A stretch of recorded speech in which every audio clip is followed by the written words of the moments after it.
आदरणीय बंधुओं, माताओं व मेरी प्यारी बहनों, राधे राधे। आप सभी का हमारे YouTube चैनल जीवन की धारा पर बहुत बहुत स्वागत है। बंधुओं, आज हम इस वीडियो में मार्गशीर्ष माह शुक्ल पक्ष की मोक्षदा एकादशी की कथा सुनेंगे, जिसे सुनने सुनाने से भगवान श्री हरि की कृपा से वाजपेयी यज्ञ का फल प्राप्त होता है व पितरों का उद्धार होता है। कथा सुनने के बाद यदि आप हमारे चैनल पर नए हैं तो कृपया हमारे चैनल को सब्सक्राइब करें, बेल आइकन को प्रेस करें ताकि हमारी वीडियो की नोटिफिकेशन सबसे पहले आप तक पहुंचे। वीडियो को शेयर व लाइक भी जरूर करें। धर्मराज युधिष्ठिर बोले, हे केशव, मैं पूछता हूँ, मार्गशीर्ष मास के शुक्ल पक्ष में जो एकादशी होती है उसका क्या नाम है, क्या विधि है तथा उसमें किस देवता का पूजन किया जाता है?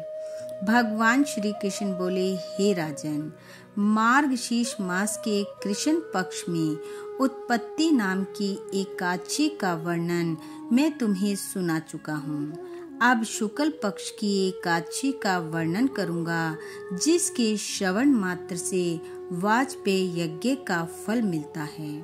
उसका नाम है मोक्षदा एकादशी, जो सब पापों का हरण करने वाली है। हे राजन, उस दिन यत्न पूर्वक तुलसी की मंजरी तथा धूप दीप आदि से भगवान दामोदर का पूजन करना चाहिए। पूर्वोक्त विधि से ही दशमी और एकादशी के नियम का पालन करना उचित है। मोक्षदा एकादशी बड़े बड़े पातकों का नाश करने वाली है। उस दिन रात्रि में मेरी प्रसन्नता के लिए नृत्य, गीत और स्तुति के द्वारा जागरण करना चाहिए। जिसके पितृ पापवश नीच योनि में पड़े हों, वे इसका पुण्य दान करने से मोक्ष को प्राप्त होते हैं। इसमें तनिक भी संदेह नहीं है। पूर्व काल की बात है, वैष्णवों से विभूषित परम रमणीय चंपक नगर में वे खानस नामक राजा रहते थे। वे अपनी प्रजा का पुत्र की भांति पालन करते थे। इस प्रकार राज्य करते हुए राजा ने एक दिन रात्रि को स्वप्न में अपने पितरों को नीच योनि में पड़ा हुआ देखा। उन सब को इस अवस्था में देखकर राजा के मन में बड़ा विस्मय हुआ और प्रातःकाल ब्राह्मणों से उन्होंने उस स्वप्न का सारा हाल कह सुनाया। राजा बोले, हे ब्राह्मण देवों, मैंने अपने पितरों को नरक में गिरा देखा है। वे बारंबार रोते हुए मुझसे यूं कह रहे थे कि तुम हमारे तनुज हो, इसलिए इस नरक समुद्र से हम लोगों का उद्धार करो। हे द्विजवरों, इस रूप में मुझे पितरों के दर्शन हुए हैं। इससे मुझे चैन नहीं मिलता। क्या करूं, कहाँ जाऊं? मेरा हृदय रूंधा जा रहा है। वह व्रत, वह तप और वह योग जिससे मेरे पूर्वज तत्काल नरक से छुटकारा पा जाएं, बताने की कृपा करें। मुझ बलवान एवं साहसी पुत्र के जीते जी मेरे माता पिता घोर नरक में पड़े हुए हैं, अतः ऐसे पुत्र से क्या लाभ है? ब्राह्मण बोले, हे राजन, यहाँ से निकट ही पर्वत मुनि का आश्रम है।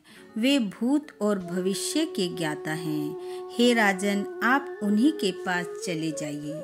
ब्राह्मणों की बात सुनकर राजा व खानस शीघ्र ही पर्वत मुनि के आश्रम पर गए और वहां उन मुनि श्रेष्ठ को देखकर उन्होंने दंडवत प्रणाम करके मुनि के चरणों का स्पर्श किया।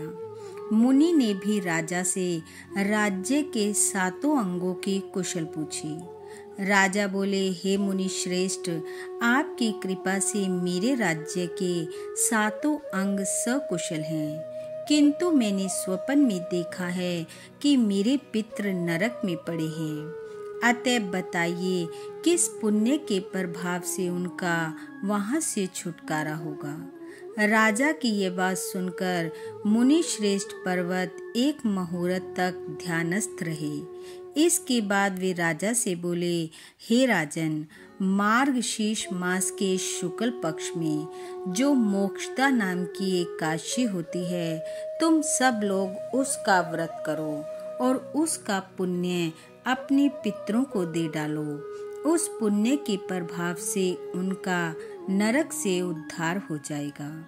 भगवान श्री कृष्ण कहते हैं, हे युधिष्ठिर, मुनि की यह बात सुनकर राजा पुनः अपने घर लौट आए। जब उत्तम मार्गशीर्ष मास आया, तब राजा वेखानस ने मुनि के कथन अनुसार मोक्षदा एकादशी का व्रत करके उसका पुण्य समस्त पितरों सहित पिता को दे दिया।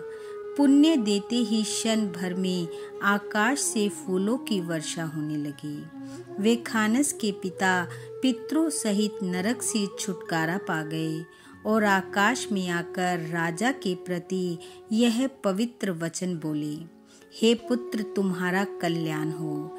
यह कहकर वे स्वर्ग में चले गए। हे राजन, जो इस प्रकार कल्याणमयी मोक्षदा एकादशी का व्रत करता है, उसके सब पाप नष्ट हो जाते हैं और मरने के बाद वह मोक्ष प्राप्त कर लेता है। यह मोक्षदा एकादशी मनुष्यों के लिए चिंतामणि के समान समस्त कामनाओं को पूर्ण करने वाली है। इसके महात्म्य को पढ़ने और सुनने से वाजपेयी यज्ञ का फल प्राप्त होता है, इसमें कोई संदेह नहीं है। बोलो विष्णु भगवान की जय। बंधु, भगवान श्री हरि की कृपा आप वे आपके परिवार पर सदैव बनी रहे। आपका घर आंगन खुशियों से महकता रहे। इन्हीं शुभकामनाओं के साथ आप सबका बहुत बहुत धन्यवाद। राधे राधे।